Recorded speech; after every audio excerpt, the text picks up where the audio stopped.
Hey, everybody, go blue. Do we want BAMA? Coming up next on Michigan Wolverines Live.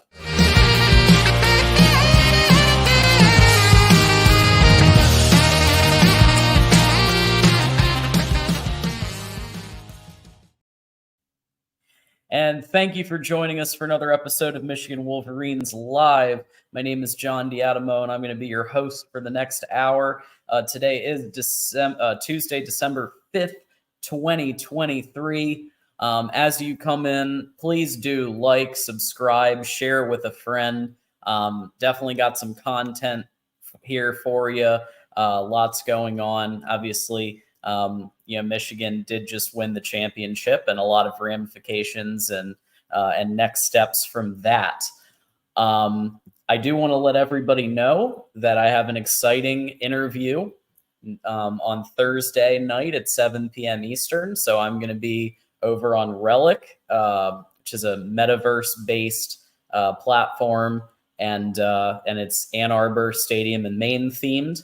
And so I'm going to be interviewing Michigan tight end Zach Marshall, and we just had a great prep call last night. The dude is awesome, and I really can't wait for this. So there's only 50 spots. So please, if you're interested, RSVP. I've put the link, and I'll put the link a couple of more times. If you want to check out my interview with Zach Marshall, that's where it's going to be, live 7 p.m. Eastern Thursday night. And I appreciate everybody for joining me for that. Joey, howdy, John. Jeff is doing trivia at 9, and Traveling Fools is going live at 10:30. That's very exciting. Jeff is also going to be part next Tuesday on my Alabama panel. So we'll talk more about that later, but we are putting together an Alabama panel for Michigan Wolverines Live next Tuesday at 8 to really do a deep dive into Sweet Home Alabama and all the pluses and minuses and the keys to the game and all that good stuff. We're going to get it from multiple angles, and Jeff Tide Guy is going to be part of that. And then Traveling Fools, it looks like at 10:30. We also do have Oregon Ducks Live, which usually starts around 10:05 p.m. Eastern. So there's a lot of content that you guys can check out after this. We got Ducks Live here at the Voice of College Football. So why don't we start with this? How about less is more? And in this case, Dante Moore has been in discussions since around 8:30 p.m. Eastern last night, according to On3 and some other sources. Dante Moore obviously was recruited by Michigan, lost out to Oregon and then UCLA. It does sound like he is in heavy contention to potentially come to Michigan. Now, there's some reasons why he would and some reasons why he wouldn't, okay? I think a large part of it depends on JJ, because with Jaden Davis coming in, obviously you've got Alex Orji still in the backfield. If JJ comes in and indicates that he's doing another year, that may not be where Dante Moore wants to be, potentially sitting behind JJ and Alex Orji in the 3 spot. So if JJ gives an indication that he's probably going to get drafted, and that these conversations might be private and known to these few people involved, but if he decides to go to the NFL, JJ, then Dante Moore could have a one-way ticket to being the starting quarterback if he beats out Alex Orji and a brand new Jaden Davis. I think it would be very likely that he could start the entire year next year if JJ leaves. So Dante Moore, On3 reporting that Dante Moore is potentially coming to Michigan. It's not the only school he's looking at. Okay, he's also looking at some others, but I think that this would be a great, obviously, pickup. Michigan does tend to pick quarterbacks up in the transfer portal, right? And other players. What they like to do is they don't like to give money or NIL dollars to 17-year-old recruits. What they like to do is to see what they can do on the field. And after you're a year in or 2 years in, maybe there's an NIL deal for Dante Moore that could be a consideration. So Michigan and Dante Moore in touch since Monday night, and we will see where that goes. It looks like we've got, as always, some things going on in the chat. Just everybody be good to each other. That's all I ask. Alabama panel sponsored by Skull, and if they want to sponsor, and they want to email Mark Rogers at the Voice of College Football before next Tuesday, I'll be all ears. But yes, we're putting together a very exciting Alabama panel, and I'm looking forward to it with some people, some familiar faces that you've seen around Voice of College Football. No Dante. He wants money. Well, see, this is what I think Michigan's strategy is, guys. I think Michigan's strategy is let these other schools throw the bag when they're 17 years old. And they go do their first year, and then Michigan snatches them up. It's actually a pretty good strategy because then you see what they're like on the field. And granted, Dante Moore wasn't lighting anybody up at UCLA, but he had a crap O-line. He didn't have the weapons he would have at Michigan in a lot of aspects. Most of the talent left that team after last year to the NFL. It wasn't a very good team this year. So, Dante Moore was in a bit of a pickle. And so he got his whatever he got from UCLA, and he did a year there. And now he's coming to Michigan potentially because he likes the culture. He likes the winning. It does sound like that's a big part of that. And having a trenched front line, a tough O-line, is also a huge factor. He wants somewhere where he's going to have some time to throw the ball. I don't mind it. If he's taking the Tuttle spot, I think that's great. The question is he going to want to start right away?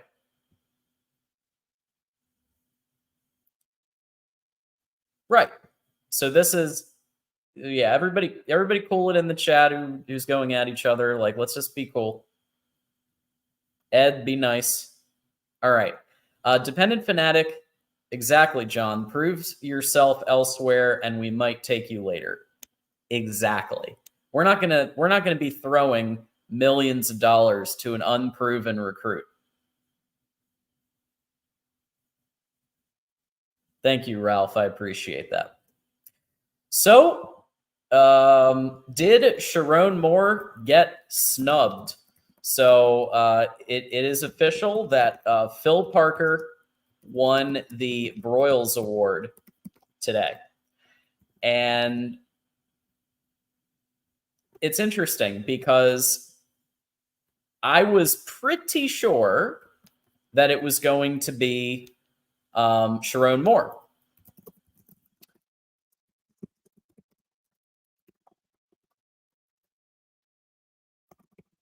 Second, I'm just writing this banner. So yeah, Phil Parker won the Broyles Award. I was pretty sure that Sherrone Moore, with what he did, balancing 3 jobs, not one, O-line coach, which is one of the hardest positions to coach, not just 2, offensive coordinator, the toughest job, but 3, head coach, interim head coach. In all fairness, they probably decided not to count the head coaching in their consideration, which is why Phil Parker, and I will give him this as a coordinator, taking away Sherrone Moore's interim head coaching, you just look at the coordinators. Without Phil Parker, Iowa's a 2-win football team. Phil Parker's defense is the reason Iowa is a 10-win and should be 11-win football team. So taking my maize and blue glasses off and assuming that they didn't look at Sherrone Moore's head coaching as a factor in this, then I can see why Phil Parker won the award. And you can let us know in the comments what you think about this, if Sherrone Moore got snubbed. I think he kind of did, because I don't know how you can ask a coordinator to do any more than he did. Coaching the O-line, obviously calling the offense, and then he answered the call when his head coach was suspended. And he didn't just answer the call. He didn't just hobble around. You know what he did? He went and beat top 10 Penn State. And then he went and beat top 2 Ohio State. So that's pretty monumental. But I understand Phil Parker, if you're just looking at coordinating, yes, I don't think there's anybody in the game that has done more with less than Phil Parker.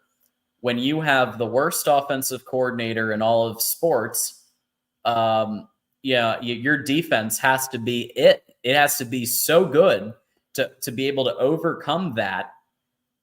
You know, somebody who basically got put on a 25-point a game quota and couldn't even come close, and was basically told, you know, we're gonna be parting ways with you at the end of the season. And I'm pretty sure if it wasn't for Kirk Ferentz intervening, he probably would have been fired then and there. But I bet they came to a negotiation that he would be allowed to stay through the season. So in any event, Phil Parker won the Broyles Award, and I can see both sides. And Parker was the reason Iowa went 10-2. So I get that. I'm okay with Parker, absolutely. Absolutely. Go blue, Megan. Yep. Yeah. I mean, I gave them 2-10. So you're being a little tougher on Iowa than I was even. But yeah, they'd be a 1-3 win football team. They could beat like the worst teams in the non-conference without the defense, but that's about it.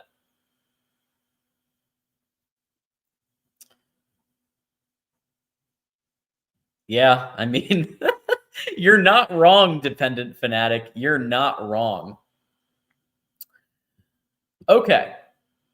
In addition, we have some other news to report that 2025 number 1 player Bryce Underwood at Belleville was talking with On3. And, apparently he had a great Michigan visit. I will say, I originally heard that he was taking another visit today, and then that was proven to be false. He was just talking with the press in Belleville. But I think Bryce is going to LSU. I think Michigan found their quarterback for 2025.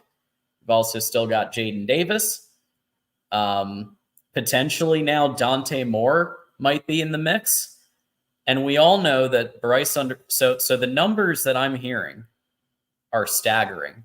I'm hearing $5 million from LSU. That's what I'm hearing. I can't confirm that. I can't deny that.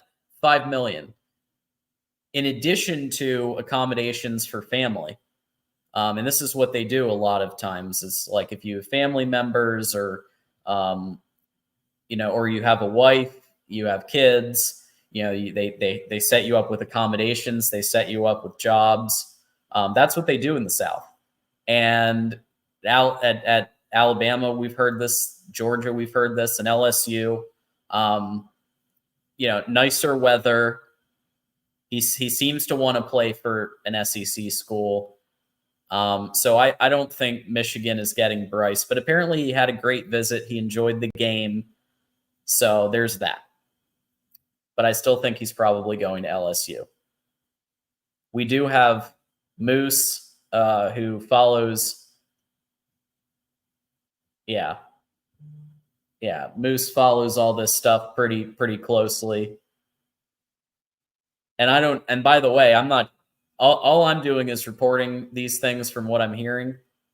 But I don't think he's coming. I'm gonna, this is big J journalism here at the Voice of College Football, and I'm always going to tell it to you straight. I don't think Michigan's getting Bryce Underwood. I put it at like a 5% chance. LSU is one of those schools that's willing to break out the bags, break out the NIL, and it's no longer McDonald's bags anymore. It's sponsorship packages. And so we saw this with Florida and the Jalen Rashada deal that wound up not happening. That was something like what, 13 million, or it was absurd. And the only condition that they're allowed to put on it is that you have a residence in the town that the college is at. So they could easily put together a sponsorship package for 5 million. Spread it out through the years so that it's more incentive to stay and kind of do that.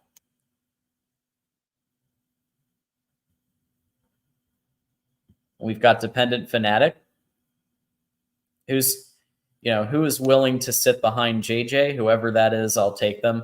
I would love for JJ to stay, but I'm being realistic here that JJ's probably not going to stay.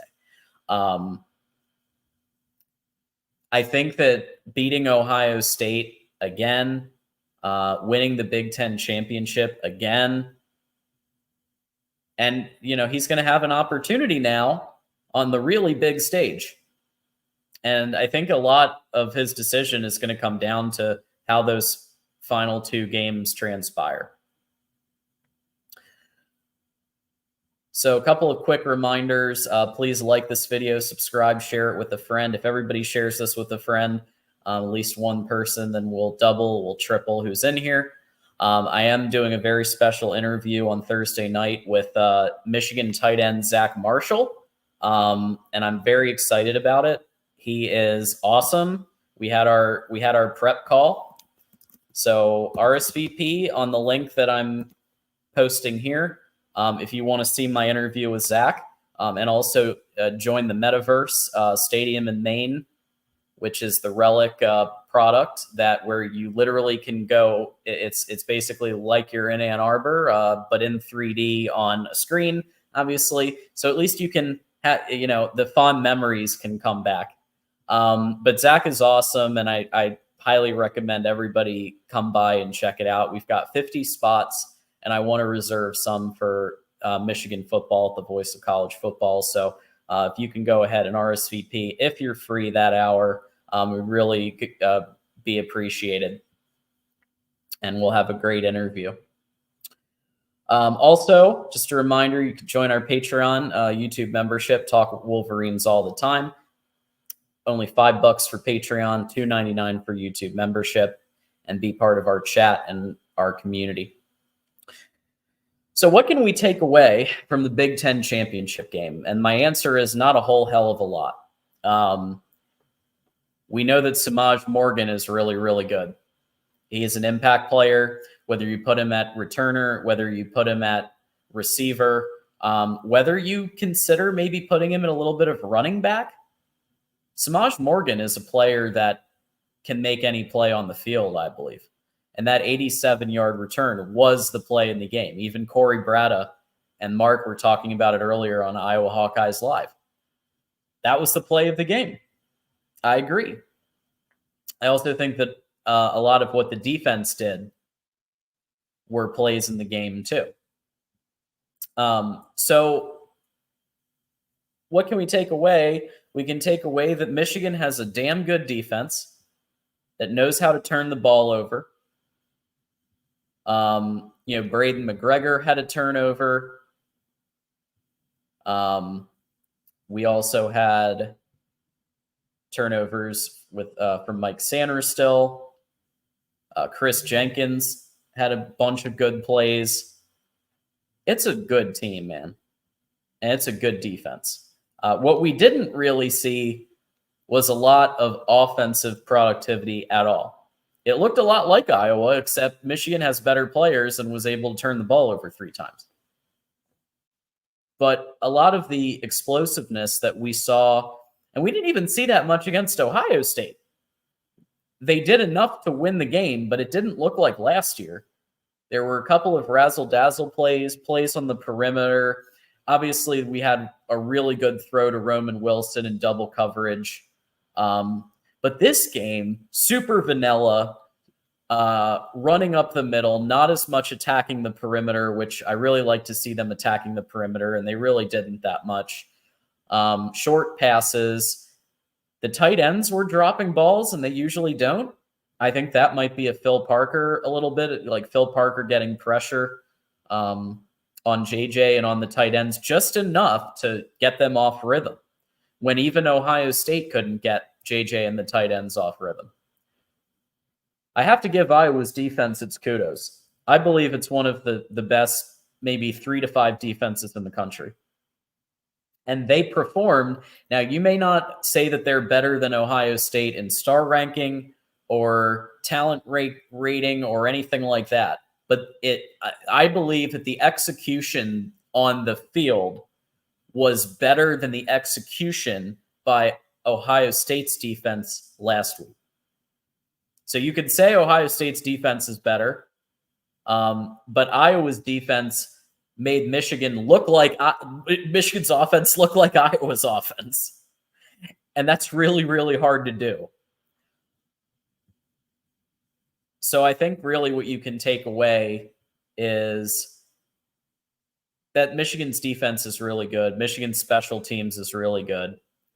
And going into the main topic tonight, we want BAMA. We do want BAMA. Let me explain, because I think that there's been a lot of debate about this. There's been a lot of discussion about the playoff and should Florida State have gotten in. If we're all being 100% honest with each other,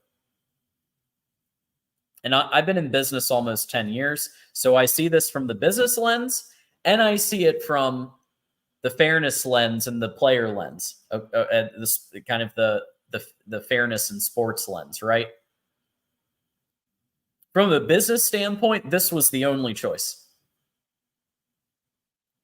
After last year's 65-7 curb stomp in the national championship game, they couldn't afford that happening again. ESPN is hemorrhaging money. This was the choice. Alabama has won a crap load of national championships. They have worldwide recognition, and they get ratings. So would you rather have Alabama with all their players, or would you rather have Florida State with maybe a second or third string quarterback and a terrible offense? Because we all know what would have happened if Michigan had played FSU. Michigan would have beat FSU. Okay? I think it's fair to say Michigan would have beat FSU. And so we were, many of us were like hoping and joking, oh, well, Florida State would be good, and yada, yada, yada.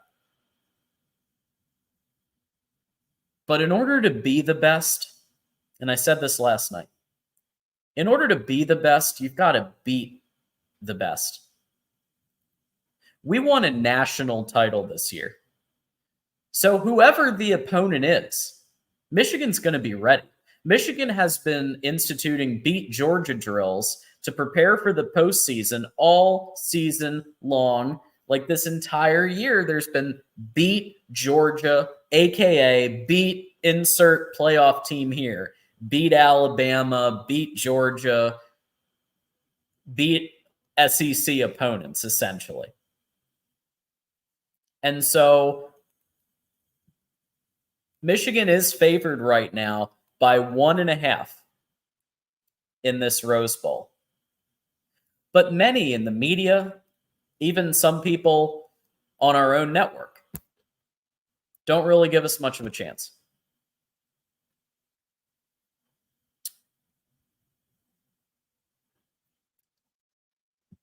And here's the reality. So Michigan, first of all, this is not your older brother's Alabama. Okay. Jalen Milroe is not Bryce Young. Can he throw a decent deep ball? Sure. Can he run the ball? Sure. But Michigan does have the 6th ranked run defense. Okay. We only allow 87 yards per game on the ground. So Milroe is literally going to have to LeBron-like or Aaron Rodgers-like prop a team up on his back and win a game. Can he do that? Have we seen him do that? Bryce Young did it against Auburn. Milroe, I guess Milroe did have that 4th and 31 against Auburn. That was a pretty ridiculous pass. That was a borderline miraculous pass that they were able to execute that. But they were struggling against Auburn all game, a team that lost to New Mexico State. So this isn't the same Alabama that Michigan faced in the 2019 Citrus Bowl, where they had pretty much all the players who would go on and win the national title the next year. Mac Jones, Jerry Jeudy, Devonta Smith, Najee Harris. We basically played the national title team a year early. That's basically what we did. The Alabama of today doesn't look like that. They are still coached by the greatest coach to ever do it. And so Alabama will have a plan. They're going to need to find ways to get points despite Michigan's stifling defense. Jalen Milroe is going to have to be a big part of that. On the other side of the ball, Alabama does have experience against really good quarterbacks. Obviously, they, faced off against LSU, who has Daniels is probably going to win the Heisman. So that's obviously a factor. Does LSU have the ability to QB run, the ability for their quarterback to make any play on the field, and the running game that Michigan has, and kind of the entire dynamic? It's possible. They've done very well. But, Michigan is going to provide a challenge for this Alabama team, I believe. And anybody saying otherwise, I just don't think understands that the two teams are very different from when they played 4 years ago.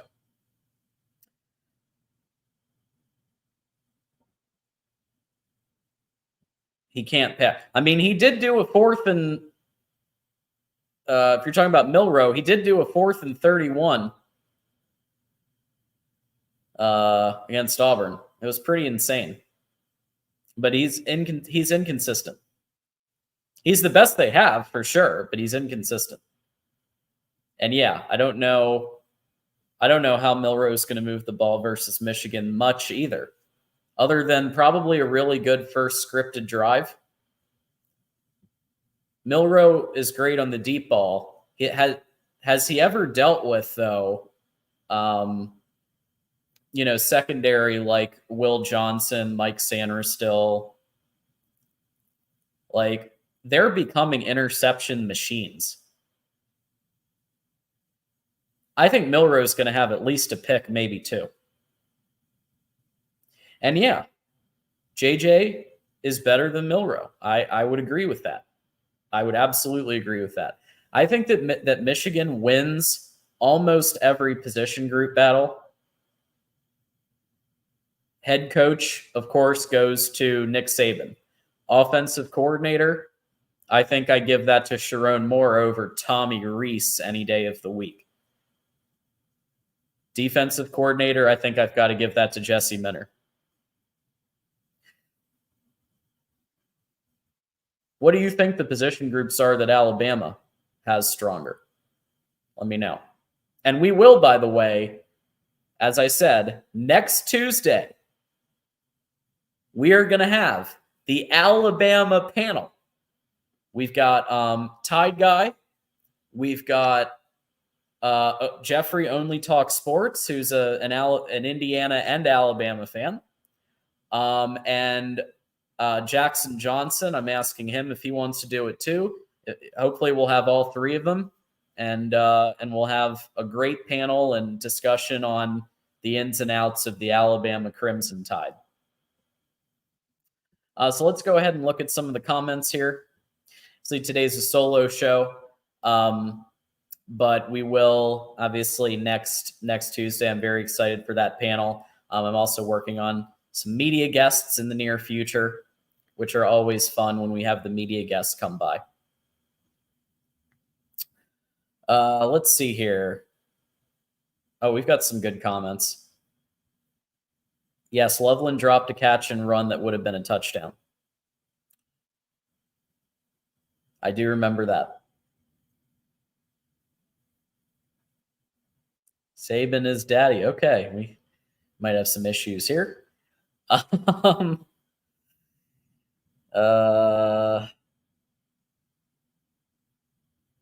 It's always Michigan versus everybody.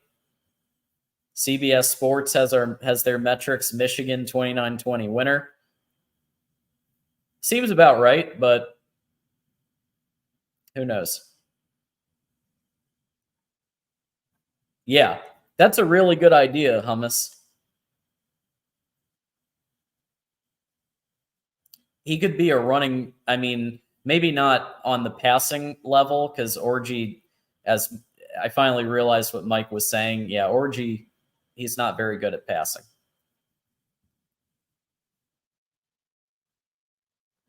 I think I've seen him do a couple of passes successfully in the spring game, but they don't have him passing much.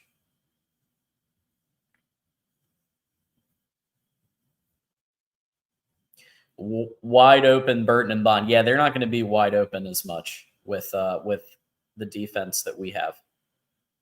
And the secondary, the corners, the nickel that we have, safeties. I mean, even Keon Sabb, our backup safety, is an impact player. Yeah, Will is going to need to stay step for step. And by the way, he faced off against the best receiver in football and beat him. Okay? He beat Marvin Harrison Jr. Got an interception. If he can do that, he can do it with Burton too.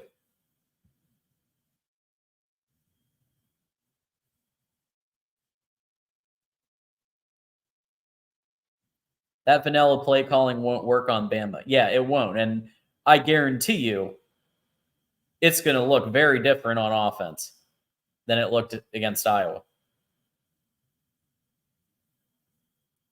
I think they're saving plays, and I was right before with Ohio State. I think there's probably a few more people who can pass the ball who we haven't seen pass the ball yet. We like our double passes. We had a linebacker pass the ball, and then he eventually became a running back.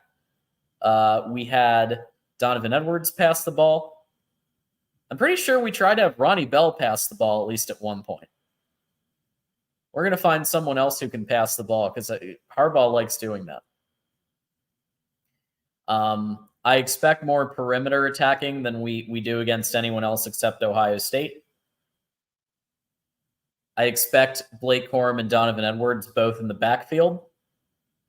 We've got to have all of our bag of tricks ready to go because this isn't going to be a cakewalk game. This is going to be a heavyweight matchup. That's what this is. It's a heavyweight matchup. Michigan has the better position groups across the board. Mike disagrees. He says Bama has the better front seven. better wideouts. I'll give Bama the. I mean, I could see Bama having the better front seven. The answer to that is no. I don't think there are better receivers than the Ohio State receivers. Marvin Harrison Jr. is going to go second in the draft. Igbuka is probably going to go late first round.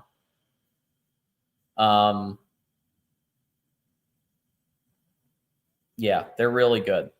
And even the tight end, Stover, is, they were very difficult to defend against.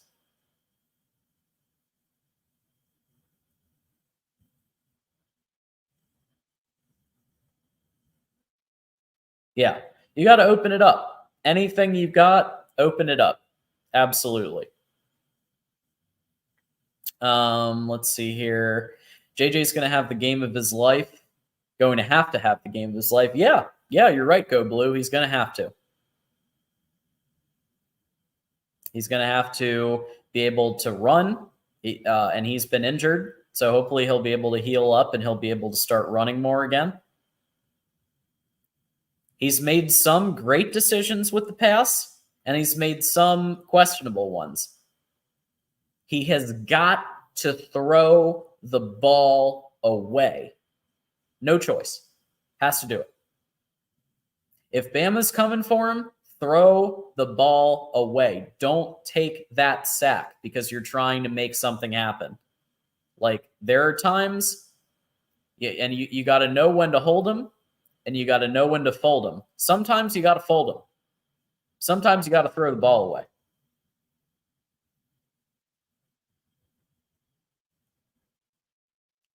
Exactly. Will 1 versus Marvin Harrison Jr. Not every time, but I mean, obviously that interception was proof positive of it.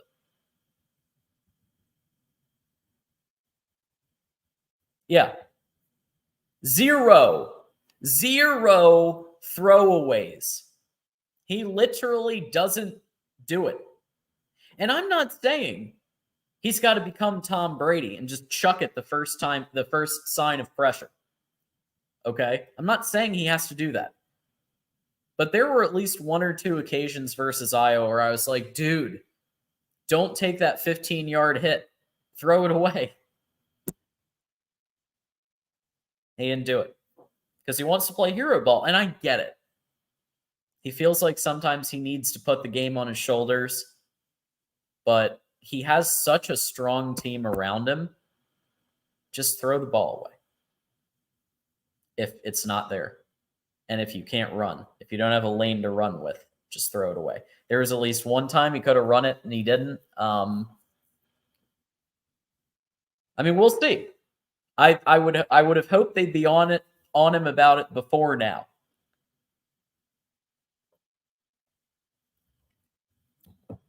It's the one, I think, weak point of Kirk Campbell's coaching.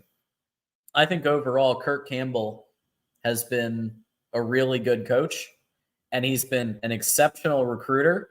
He got Jaden Davis when Matt Weiss was really struggling to get Jaden. Kirk Campbell got Jaden Davis. He also got us a 2025 quarterback, 4-star quarterback. And overall, I think he's made JJ a better quarterback. But this is the one area where I'm like, is he just, like, what's the disconnect there?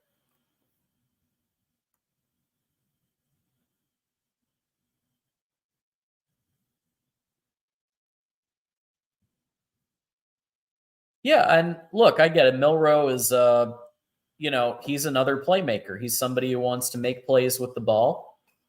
And so why don't we set it over under on sacks in this game? What we think, 10? Over under 10 sacks combined? Because I think they're both going to get sacked a lot.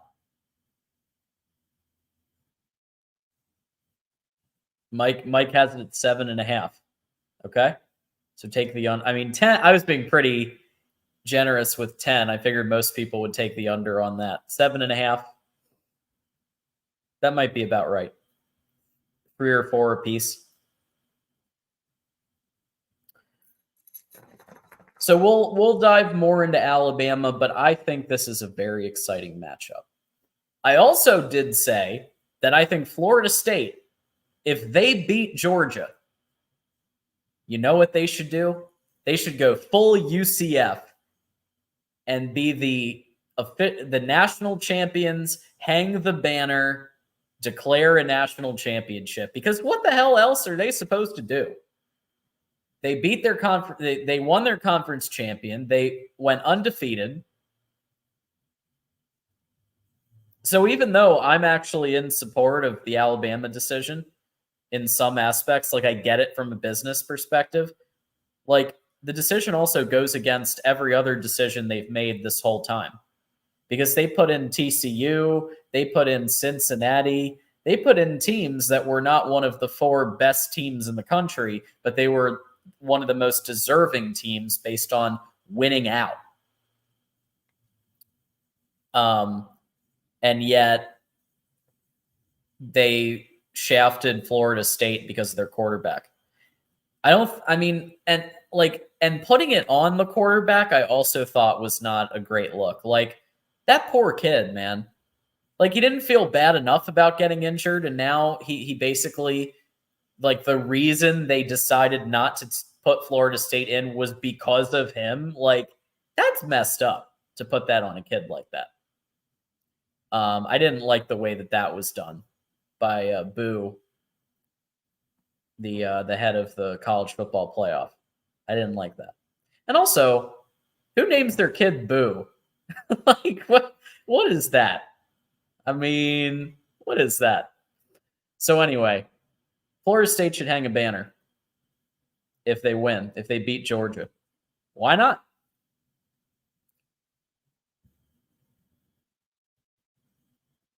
Yeah.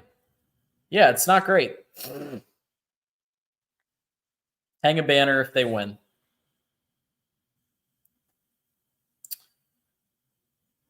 TCU had fast guys, but our mistakes cost the game. 100%, Mike.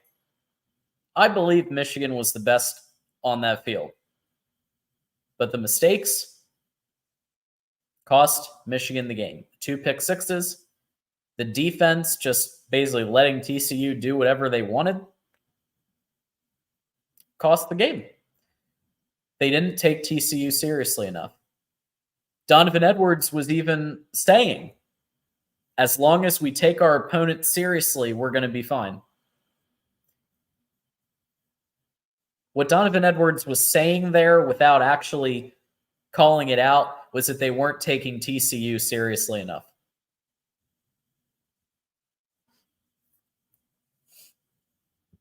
And of course, Darrell with the elephant, as we know, the mascot of Alabama Crimson Tide.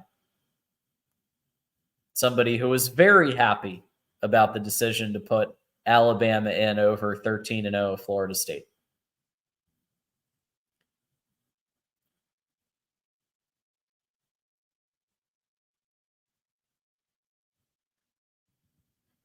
Yep, we beat ourselves. Absolutely. I believe it's now 5%.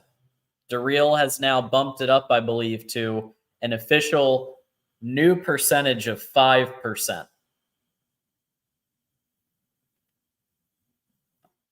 So he'll comment if that's wrong, but yeah, it's gone up to 5. All right, everybody. With all that said, we have a couple of shows coming up. Apparently, Tide Guy is going to be doing trivia at 9 p.m. Eastern. We'll also have Oregon Ducks live at 10:05 approximately. Going to be very interested in their perspective after the loss against Washington, because they seem pretty high on themselves. and Washington beat them a second time. So I'm curious to see their perspective on things. Oregon Ducks coming up, and then Traveling Fools at 10:30 p.m. Eastern. On Thursday, I'm inviting everybody here to be my guest. A very special interview that I'm doing on Relic with Michigan tight end Zach Marshall. So that's coming up this Thursday at 7 p.m. Eastern on Relic. I'll put the RSVP link in the chat. Please consider signing up and stopping by for that. And we would really love to have some of our Voice of College Football community join me as I interview Zach. What we're going to be doing for that interview, to give you a little sneak preview, is we're going to take you behind the scenes. Thank you, Megan. Appreciate you. Go Blue.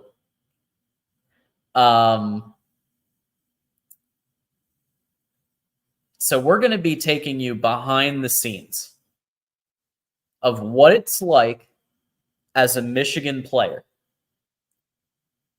what the recruiting process is like, what it's like in practice, in camp, throughout the season, what it's like to finally get your opportunity to actually be playing in a live game, and the feeling that you get from doing that. What it's like to have your first ever conversation with Coach Harbaugh. He has a great story on that. So there's a lot of good content. And so I'm really excited about that. Definitely, if you can make it, I'd really appreciate if some people could stop by. Thank you, Dependent Fanatic. I appreciate that. Dependent always here supporting. Dependent Fanatic has a YouTube channel. You can check that out. Just type in Dependent and then Fanatic on YouTube. You'll find it pretty easily.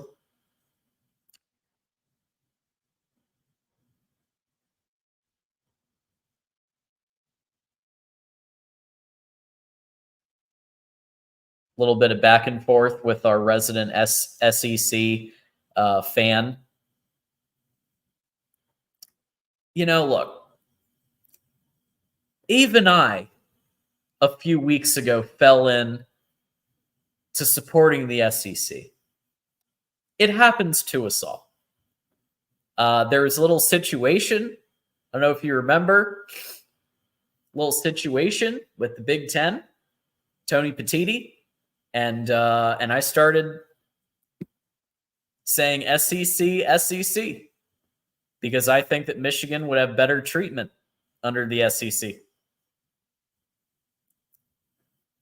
So it happens, you know, it happens to the best of us sometimes.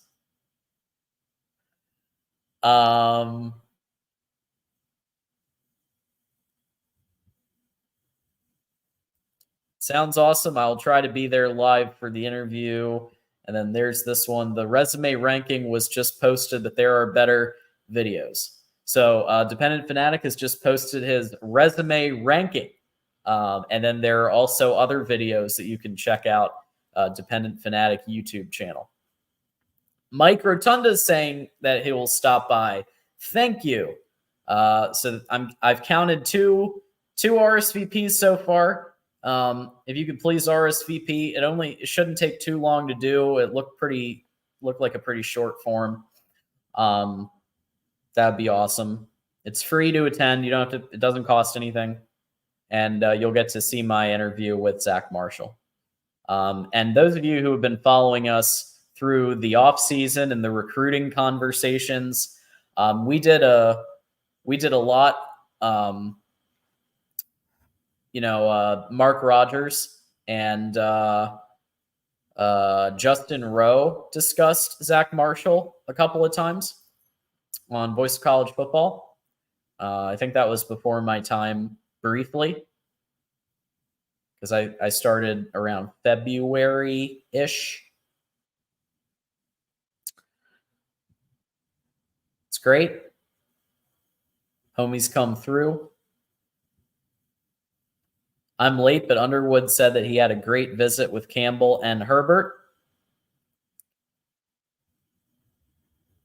Or as they say, Coach Herb. They call him Coach Herb. I learned that last night. So, Coach Herb. And yeah, I mean, I don't think he's coming. I really don't think he's coming. But he saw Michigan beat Ohio State on the big stage. So that must have helped a little. But LSU's quarterback's about to win the Heisman. Hi, Stan. So on Thursday night, if you RSVP, I'm on. There is a metaverse platform called Stadium in Maine, where essentially it simulates what the Stadium in Maine atmosphere is like in Ann Arbor. And within that, there's going to be an interview with myself and Zach Marshall, Michigan tight end, which is going to be happening. It'll be a 30-minute interview. We're going to be talking about his journey, like why football's important to him.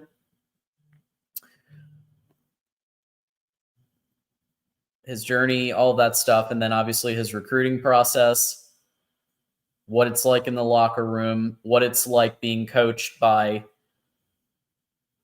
Coach Harbaugh and everybody on staff, Coach Herb. And he has a great story also of his first meeting with Jim Harbaugh. And so I don't want to spoil anything more than that, but definitely join us.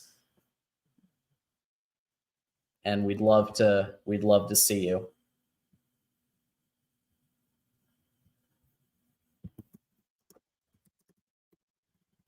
SVP here for the Zach Marshall interview. There it is. Posted that a few times. So if you have time, head on over. You should be able to do it on whatever, on Chrome. I think you'll be fine. It's not Oculus. No. They call it the metaverse, but yeah, it should be a Chrome based. You should be fine. I'm going to test it myself as well and check it out. But do you think we get Dante Moore? Yes. If I had to guess right now, I say yes. Because it seems like they've been in touch, and it seems like it's going well. So yeah. Mike, good luck with trivia. Go Blue, and we'll see you real soon. All right, everybody. Yes, we can win the national championship, and DeReal would still give us a 7% chance. This has been the intrigue of the season. Is what percentage chance DeReal MVP is gonna give Michigan any given week? I don't know how the guy does it. But we're talking about him. So there you go.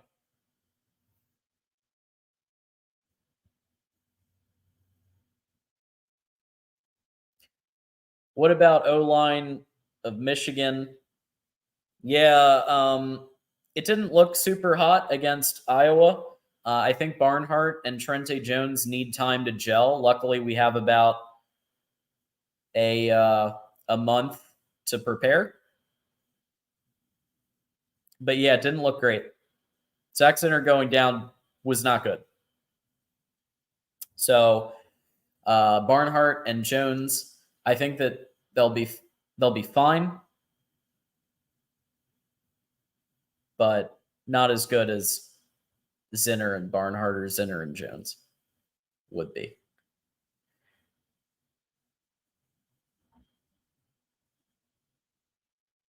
Dante Moore is a project.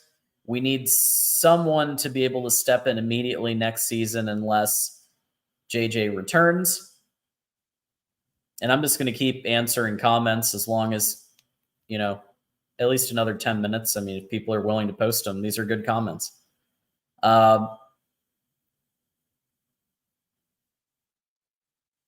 JJ could return. Alex Zorgi could also be the quarterback until Dante Moore is ready to take over. You also have somebody named Jaden Davis who's coming into campus. So I expect there to be, if JJ is gone, I expect there to be a quarterback battle between Dante Moore, Alex Zorgi, and Jaden Davis. And boy, what a quarterback battle that would be. Those three slinging it. I'm excited to see it.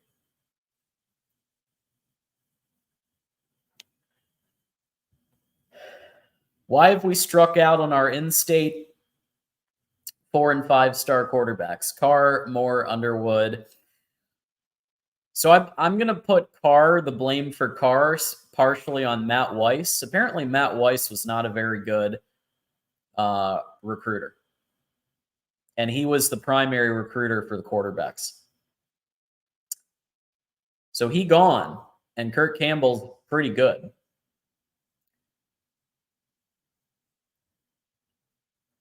So, yeah. There's also something called NIL, and specifically paying recruits, which, you know, that's part of this too. Michigan won't do it. Want to see what you're like on the field, what output, productivity you put out on the field before we put the NIL machine to work. Michigan wants to save Blake Corum. Michigan wants to bring back Trevor Keegan and Zach Zinner and Cornelius Johnson and Roman Wilson and Blake Corum and these people who would have gone to the NFL, but we have the one more year fund. So that's where Michigan chooses to focus. However, there are certain players that I believe are worthy of an upfront sponsorship deal. I think Underwood is one of those players.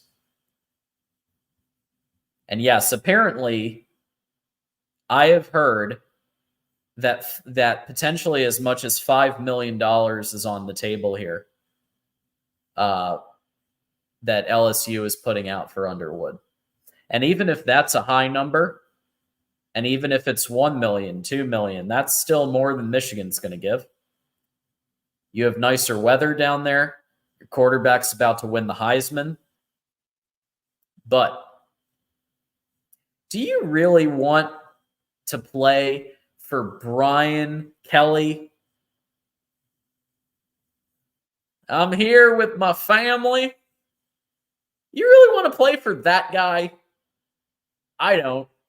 I never would.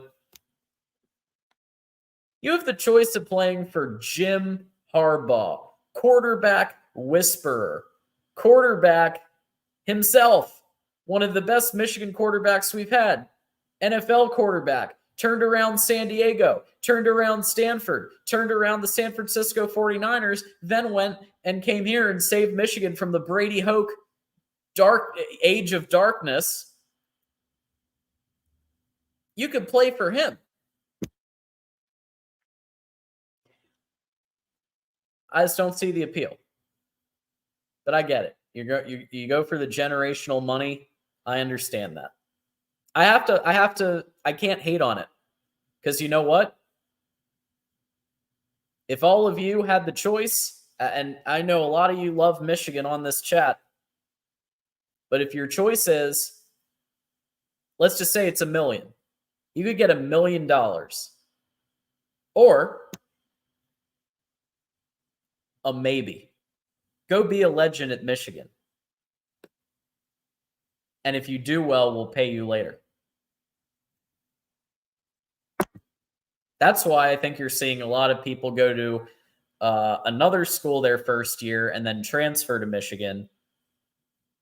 They get their bag, and then they transfer to Michigan and get a really, really quality education.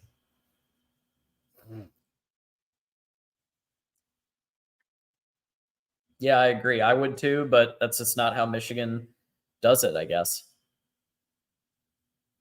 All right, y'all. Coming up next on The Voice of College Football, we have Oregon Ducks live. So stay tuned for that, 10:05 roughly Eastern. Let me check if that's still the time for today.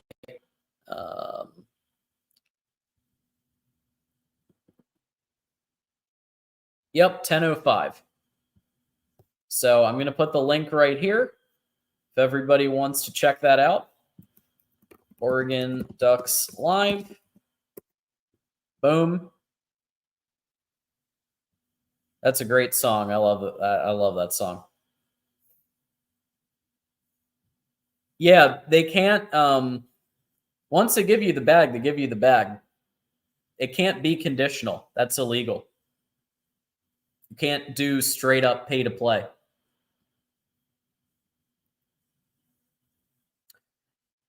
So, yeah, they do. But if it's a spread out, well, I saw a contract. It was with the collective, was not with the school because they can't do that. But I did see a draft NIL contract with the Florida collective.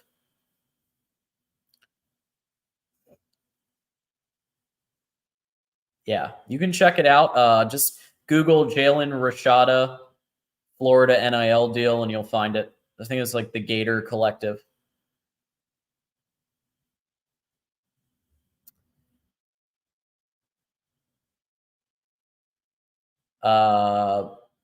Thank you so much, Moose. Please visit the Voice of College Football merch store and check out the Amazon link. And of course, like I said, please join me Thursday night for the Zach Marshall interview. I'm really excited because I don't often get to talk to the actual players. Did it once on a Twitter Spaces, so this is actually a really exciting opportunity for me and kind of part of my journey. So would love to see anybody who can make it. And so, yeah, Oregon Ducks live coming up next in the Voice of College Football. You'll see me next on Monday night for Big Ten Live, the Ocho, and Tuesday night for this show where we're going to have our Alabama panel. So until then, see you next time and go Blue.